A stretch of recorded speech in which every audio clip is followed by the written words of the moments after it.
We've almost made it to the end of 2020, and what a year. It all started innocently enough. I actually traveled across the country in January when HomeLight had a big presence at Inman Connect in New York City. February seemed pretty normal too, and then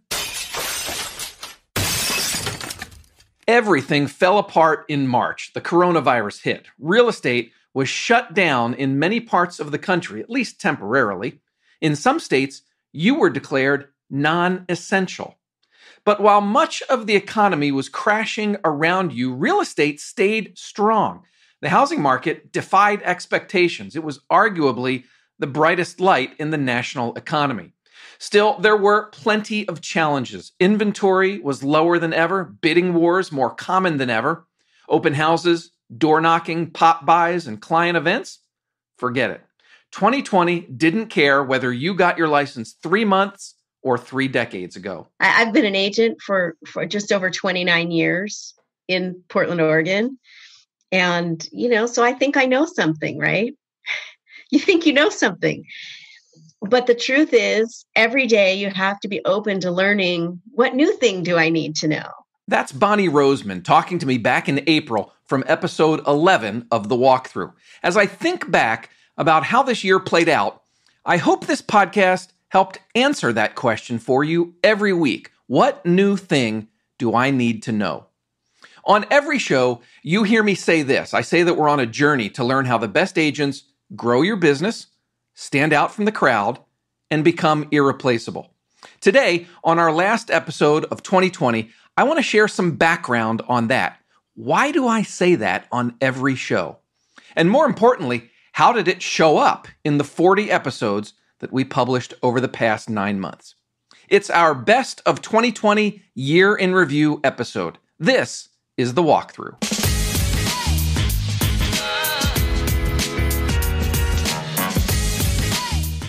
Hi, everyone. I'm Matt McGee, editor of HomeLight's Agent Resource Center. Welcome to The Walkthrough, and welcome to our last episode of 2020.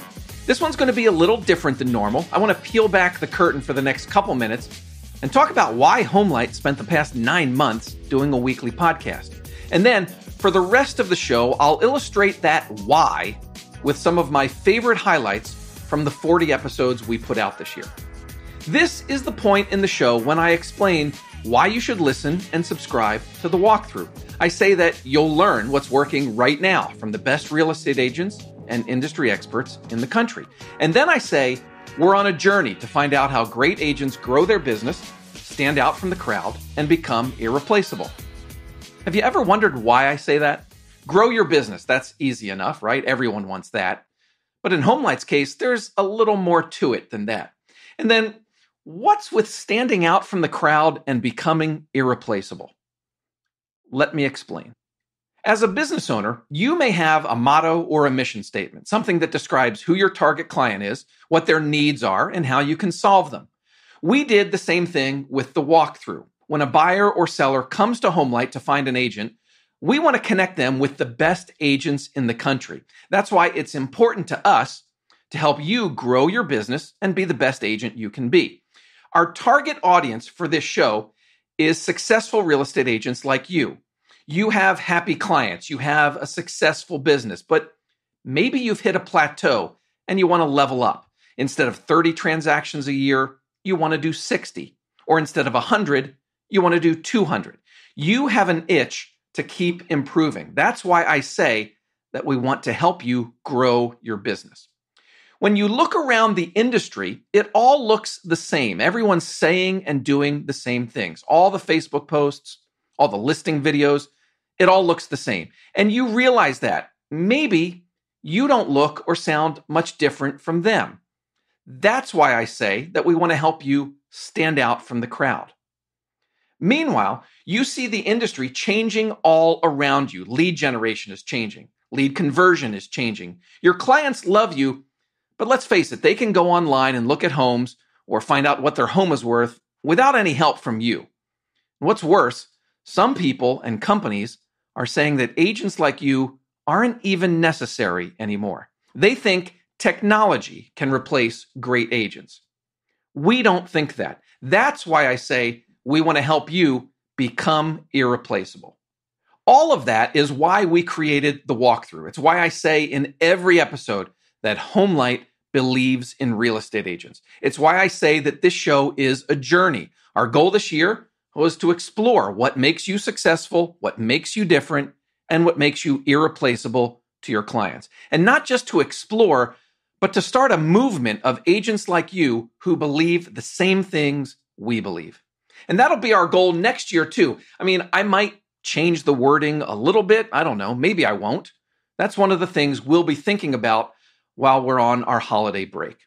Today, I'm going to ask you to join me one last time in 2020 to use that lens, grow your business, stand out from the crowd, and become irreplaceable as we look back at our best of the walkthrough for 2020. So play the music, Chris, and let's get started.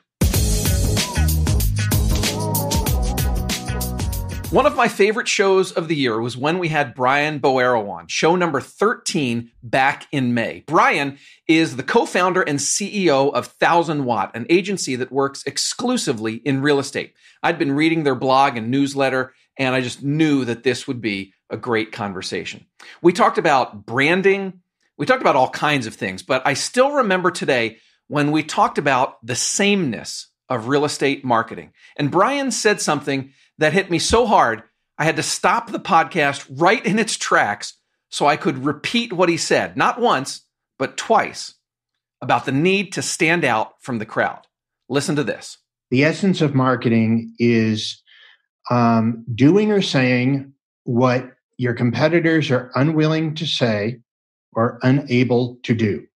And therein lies differentiation. Differentiating yourself is absolutely imperative. You have to say something different, smarter, better, more insightful, more emotionally resonant than the next guy or gal. You have to. I'm going to repeat that again right here. The essence of marketing is doing or saying what your competitors are unwilling to say or unable to do. And therein lies differentiation. So true. When I think of differentiating yourself and standing out from the crowd, I think of a few other guests too. Back in March, it was our 4th show. Karin Carr, an agent in Savannah, Georgia, shared her system for winning new business from YouTube. Get this, Karin told me that she has earned more than $100,000 in GCI from just one of the videos that she's posted on her YouTube channel. And overall, 70% of her business comes from YouTube. Karin's even written a book, and she offers courses for agents who want to tap into this opportunity. But she told me how it all works. And the secret, that's her word, not mine, the secret is to be different. On YouTube, you do not ask for the business. They're not coming to find a realtor. They are coming to find out what is it like living there, and do I think that we would like it? So you make your video and you're giving them all of this information totally free, asking for nothing in return, not promoting yourself, just being very friendly and approachable and likable on camera. And the people who have very similar personalities as you are attracted like a magnet. It works so well. Tyler Treesize is an agent in the Toledo, Ohio area whose success has helped him stand out from the crowd. He did 100 sides in just his 2nd full year as a licensed agent. In episode 27, Tyler told me how he made it happen. We spoke for almost an hour, and I don't think I've come across an agent with such an intense desire and mindset to overcome obstacles and succeed. At one point in the conversation, he told me about the inspiration that he got from his new agent training when he was the least successful agent in the room. I could actually remember going to the first training at my brokerage and feeling like I was an inch tall. And I remember sitting in that room thinking, you know what? The next time I ever come back to this room, I'm definitely not going to be in last place. That's just kind of the mindset, right? I mean, you're just going to have to get it done. I knew that I wasn't going to be in last place for very long. If you're looking for a way to differentiate yourself in your advertising, think about trying Instagram story ads. You're probably already using Instagram for organic social media posts, but back in episode 25, marketing consultant Susan Winograd shared all kinds of strategies and tips for advertising on Instagram, specifically in Instagram stories. And she agreed with me that this is a great way to stand out from the crowd because there are almost no real estate agents doing it. Yeah, it's amazing. I mean, there's just no small businesses on there. And I think the perception is like, oh, it's because it's new and it doesn't work. And I'm like, no, they're either just unchecking it because they don't trust it and they don't know anything about it, or they ran terrible feed creative that looked terrible there. And they're like, this doesn't work. And they unchecked it. They're not running there because it doesn't work. I can guarantee you it definitely works. You just have to do it the right way. Just a couple weeks ago, Los Angeles area agent Anthony Margulis told me how he's set up his team and brokerage to be different and to stand out from the crowd. For the past 20 years, he's kept a database of off-market properties, sellers who might be willing to sell if the circumstances are right. It's something I bet very few agents in your market are doing, and it's a great way to find inventory, especially in times like this when so few homes are on the market. Here's Anthony explaining the idea in episode 39. In our marketplace, there's approximately 115 homes on the market in Pacific Palisades where we cover. We have off-market approximately 100 properties off-market in addition to what's in the multiple listing service. So that's really, really powerful information. It's taken us about 20 years to put together because we're constantly adding to it. We're constantly going to update it because it's a lot of work. So because of things like this off-market database, we have been very successful. I've personally sold 17 properties off-market in 1 year alone. So it's been tremendous for our business in having the productivity mindset of finding properties that are not currently in the multiple listing service. If you run a team, we did a few episodes for you that stand out for me when it comes to talking about doing things differently. Back in episode 17, I spoke with Aaron West, a HomeLight elite agent in Modesto, California, and also team leader of the West Experience Real Estate Group. Aaron did a deep dive into his interview process for hiring new agents, and it was something else. They do 5 interviews before they hire anyone, and not only do they actually call the person's references, but they also ask those references to provide a second level of references. Talk about being different. Listen to this. And then we always ask for another reference that can speak to us from that one about the person that we're considering hiring. And we'll try and go 2 or 3 deep on both of them. And what that does is it kind of gets past their sister-in-law and their best friend and, the friend of theirs that they still work with, that they go out to beer with all the time, that are all going to say really good things about them. You probably know that big teams are the big trend right now. I heard a speaker last year at a major real estate conference say it's just a matter of time until joining a big team is the only way to grow your business. Melinda Elmer disagrees. When we spoke in May, she was leading a 3-person team in Long Beach, California, and they were on pace to do 100 deals this year. She's keeping her team small on purpose because that allows them to provide knock your socks off customer service. In episode 14, Melinda told me that personal touch is what sets them apart and earns them business and referrals. We've already shown him such good customer service just in the last week that he decided to hire me and pay me a full fair commission versus somebody else who farmed his little community, who was even willing to do it at a 1% commission. They really saw that I was willing to go the extra mile. And now he's already called me with a referral. One last clip about standing out from the crowd. Gary Gold made a really practical point about why that's necessary today. He's a luxury agent in Beverly Hills, and you might recognize his name. Back in 2016, Gary sold the Playboy Mansion, that Playboy Mansion, in a $100 million deal. In episode 11, we talked about how the industry is changing and how easy it is to get leads these days. Let's face it, you can run a Facebook ad and get 50 leads in a couple days, or even a couple hours if your budget is high enough.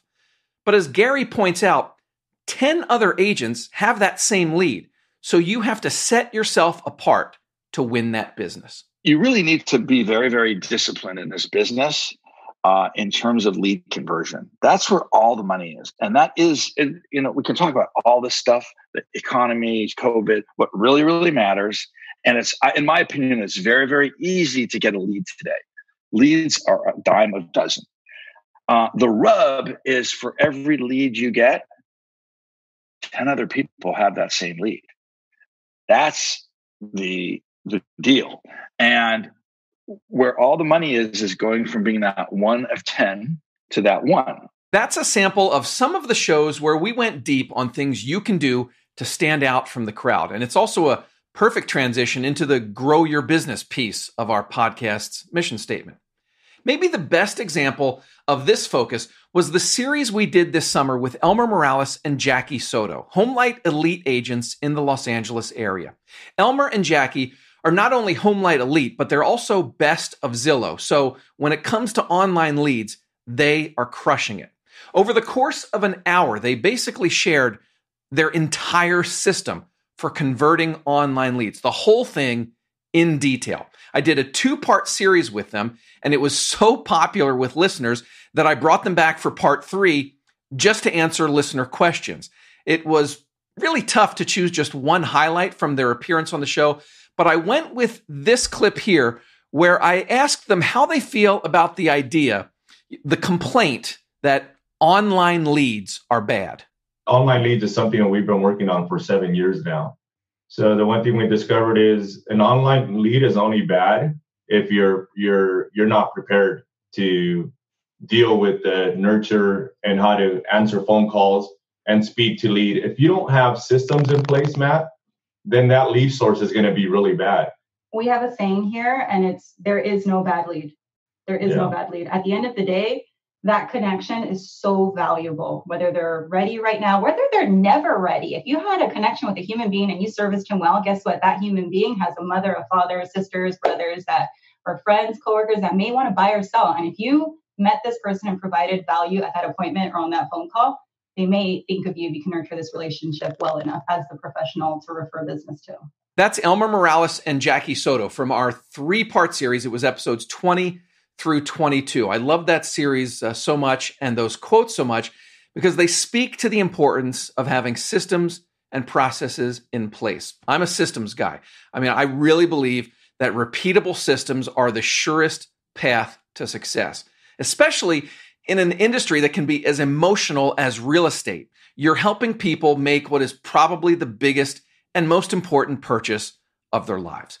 To that end, Brendan Bartik, another HomeLight elite agent, really made a great case for adding scripts and role play to your systems. Brendan runs a brokerage in Denver with more than 200 agents, but he says only about 5 to 7 of them will show up every week to do role play. One of the most common complaints from agents who don't use scripts and don't do role play is that it's too formulaic. But in episode 37, Brendan told me that's not what scripts are about. They're about helping your clients through difficult and emotional situations. I get paid a lot of money to diffuse bombs, right? I always think it's like, it's ticking. And I could come in and I'd be like, oh yeah, you know what? The offer, yeah, your house is listed at 500. Hey, they came in at 450. That sucks, right? Yeah, I can't believe they gave you a lowball offer. So Matt, what do you want to do? You know, and I know I'm being exaggerated, but a lot of times people will call you up and be like, hey, yeah, they came in at 450. Ouch. That's not a script. There's a script that says, hey, here's how the offer came in, so on and so forth. So yeah, it's a way to make people, it's helping you get from a start to a finish with the least amount of punches in the face as possible. In that same episode, Brendan shared a bunch of scripts as well as his exact system for doing role play. It's really clever, and it's probably not how you've seen or done role play before, but it works. A couple months earlier, we spent almost an entire episode on scripts with a Florida agent named Aaron Novello. Aaron and I tossed around a few different topic ideas for his appearance, and then I asked our Facebook listener community to choose one. They voted to have Aaron talk about winning the listing appointment. And why not? If you want to grow your business, getting more listings is about the surest way to do it. This ended up being a 2-part series. It was episodes 28 and 30. It was full of scripts and how to handle objections. In this clip, listen to how Aaron answers a homeowner who asks him to lower his commission. You recognize that the professional fee is a tool to make sure that you get the most. Because if we're trying to maximize value, do you think we're going to do that by limiting the exposure or broadening the exposure? You'd be like, well, broadening it. Yeah. So here are the options that you have at your disposal. The first option is we can offer out the full 3%, which is what agents are accustomed to. And that'll increase the probability that we can get a whole bunch of people interested and you end up with top dollar quickly and efficiently. The second option is we offer out some sort of discount, maybe like 2.5% or 2%. And in doing so, that could end up affecting showings, which ultimately can end up affecting how much we end up getting. So my question to you is, based on what you're looking to accomplish and why and the time frame you'd like to make all this happen in, which one of those two options do you think would serve you and your family best? Growing your business in 2020 probably involved winning some bidding wars. That's why I wanted to get Sarita Dua to join me on the walkthrough. She's an agent and a team leader in Portland, Oregon, where bidding wars have been raging most of the year. At one point this summer, Sarita had 7 buyers involved in bidding wars in one weekend. And get this, she won all 7. Sarita and I spoke for well over an hour, and that also became a 2-part series. It was episodes 33 and 35. She explained how to write better offers that are more likely to win a bidding war. She also talked about the 3 C's of winning bidding wars: confidence, communication, and creativity. I loved what she said about the communication piece, specifically that she doesn't hesitate to show her cards to the listing agent. But the other side is I'm actually not embarrassed to show that we're interested in the house. I don't go all the way to play poker and just act like I'm cool because I want, to me, the deal for my buyer is getting the house. It's not necessarily getting the house at the lowest price. Obviously, we want to get it at the best terms possible for the buyer, just like the seller wants to get it at the best terms possible for the seller. But my point is, I'm not afraid to call you, Matt, and say, hey, Matt, your listing, my people love it. I just want to let you know we're going to put together a fantastic offer. Help me by letting me know what matters to your client. It just, whether I can do it or not, tell me what makes this like a home run grand slam out of the park. And then I just stop and listen. Bidding wars weren't the only big theme of the year. You probably struggled with low inventory too. You heard a clip earlier from Anthony Margulis that talked about dealing with low inventory. It's a subject that we also addressed just last week in episode 40. When inventory is low, a great way to grow your business is to reach out to expired listings and see if they want to try the market one more time. Jennifer Hastings is an agent and team leader in Traverse City, Michigan. She built her business on expireds when she got her license 5 years ago. Jennifer has sold homes that 5 and even 8 other agents couldn't sell.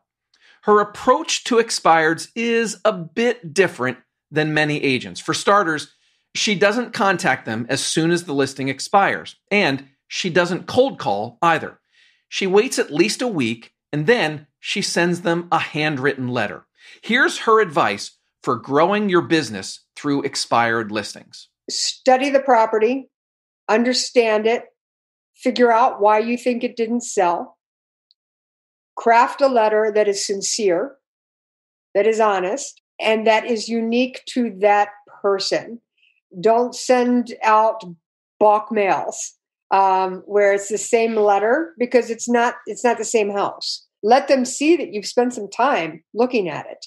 Don't reach out and just start telling them everything that was done wrong. Talk to them about, how cool their house is, and find the positive things in the house, and then be ready to offer solutions, real solutions. One sure way to grow your real estate business is through testimonials and reviews. Doesn't matter if inventory is low, doesn't matter if bidding wars are a constant. If you have a system for collecting and using client reviews in your marketing, you are bound to earn new clients.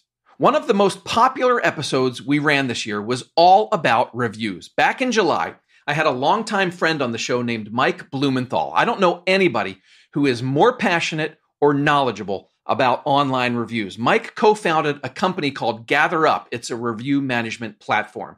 In episode 23, Mike shared basically a masterclass in how to get more reviews, how to use them to find new clients, and how to do it all without violating any FCC or Google or other guidelines. One of his big takeaways was to make sure you respond to the online reviews that your clients write. Here's why. If somebody gave you a compliment directly to your face, you'd say thank you. If somebody wrote you a little note and next time you saw them, you'd say thank you. And so I don't see reviews as anything different than a classic human communication where they're complimenting you and your business. And I think that the social standard is that you should respond.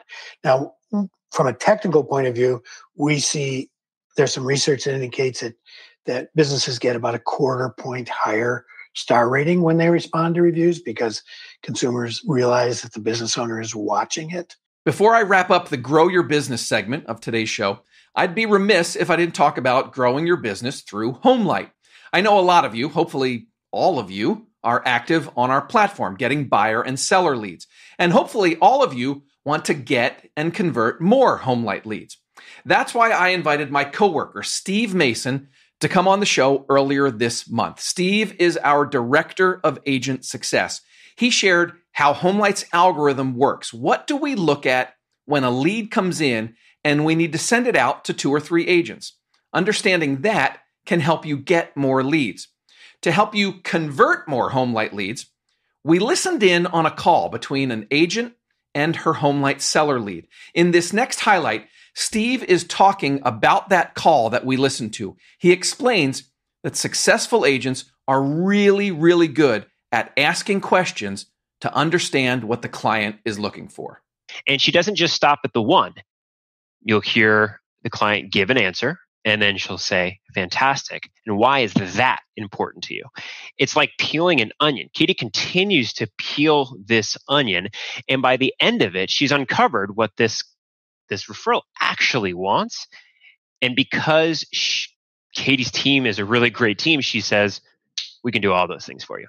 All those things that you wanted to accomplish by doing it one way, you're actually talking to the person that can do that. So we've covered grow your business and stand out from the crowd. What about being irreplaceable? How did that show up in the walkthrough this year? For me, the first thing that comes to my mind is episode number 2.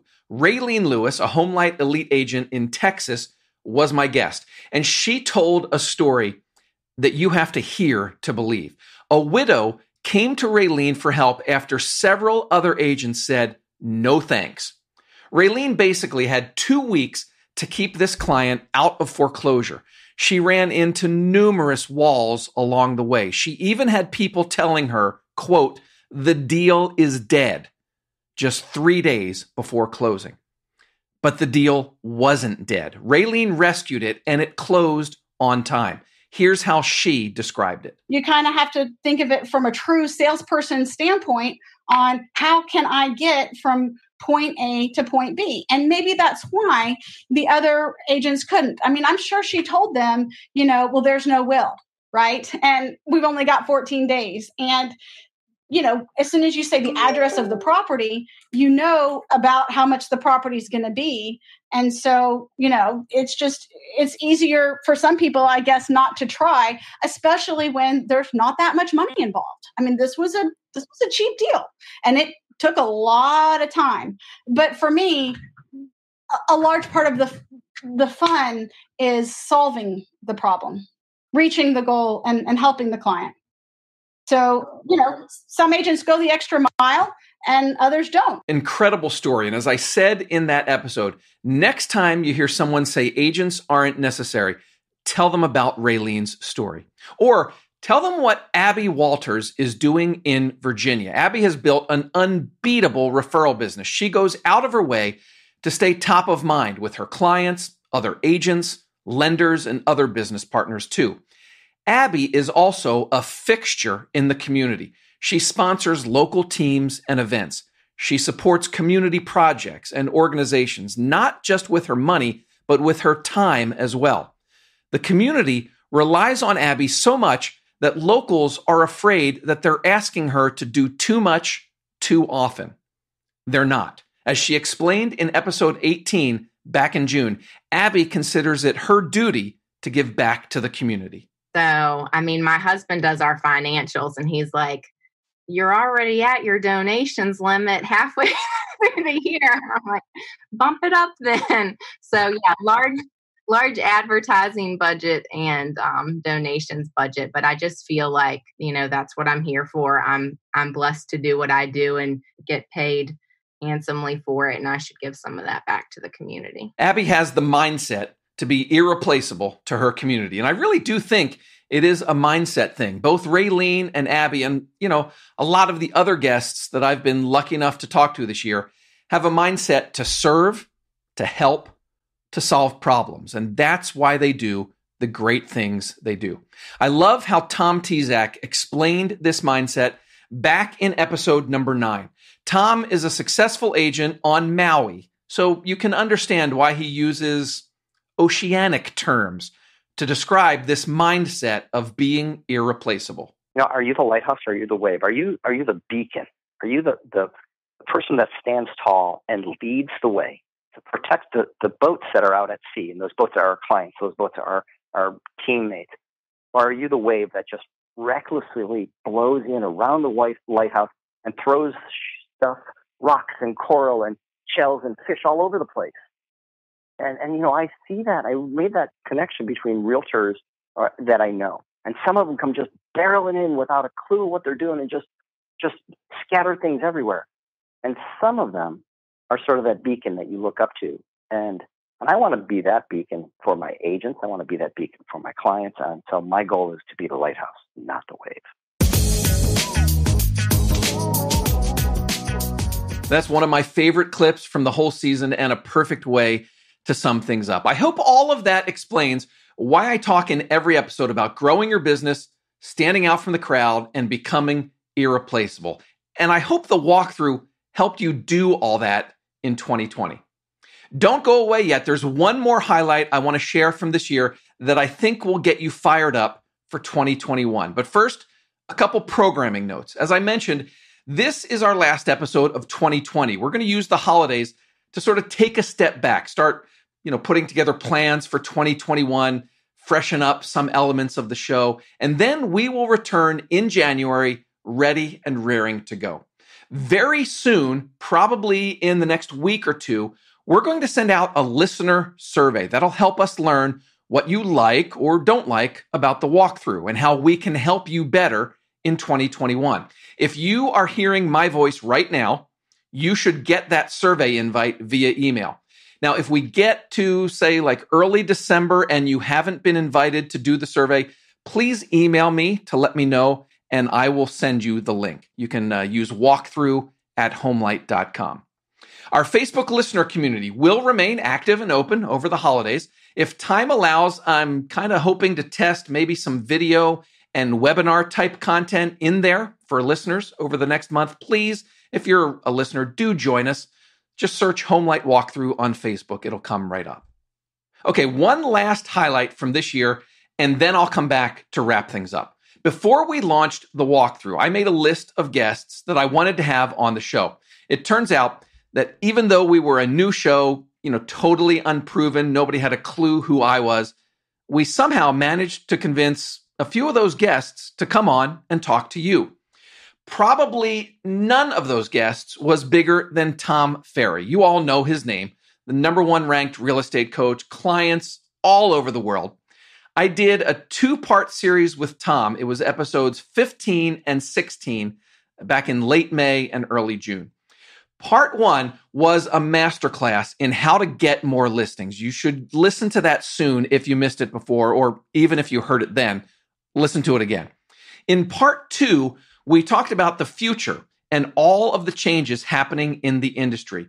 And of all the things he said during that hour-long conversation, I thought this clip was the best way to wrap up 2020 and get you fired up for 2021. That's how bullish I am on the industry. You with me?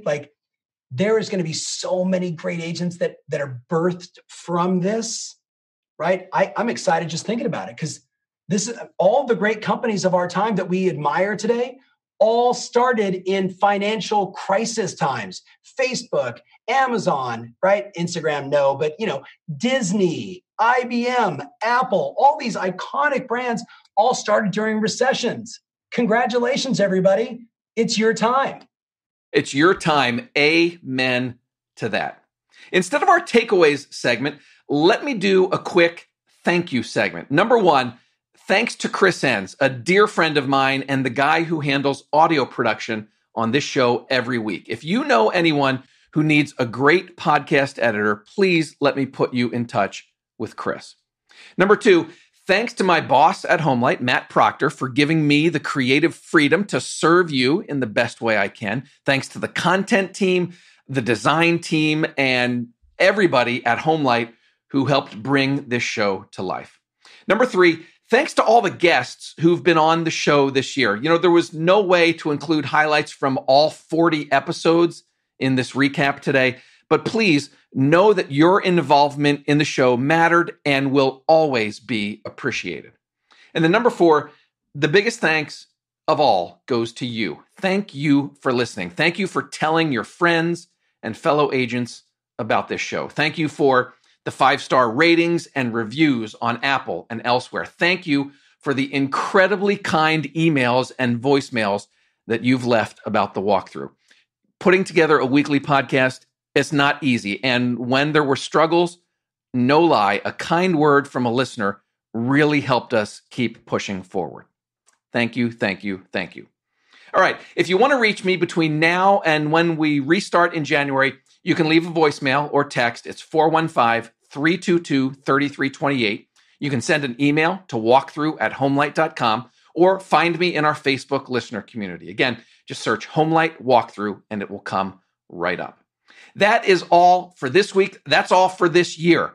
Thanks again for listening. My name's Matt McGee, and you've been listening to The Walkthrough. At Homelight, we believe in real estate agents. You've heard me say it before. I'll say it again. We're on a journey to find out how great agents grow their business, stand out from the crowd, and become irreplaceable. Go out and sell some homes. Have the most wonderful of holidays. Please, please do all of that safely. I'll talk to you again in the new year, everyone. Bye-bye.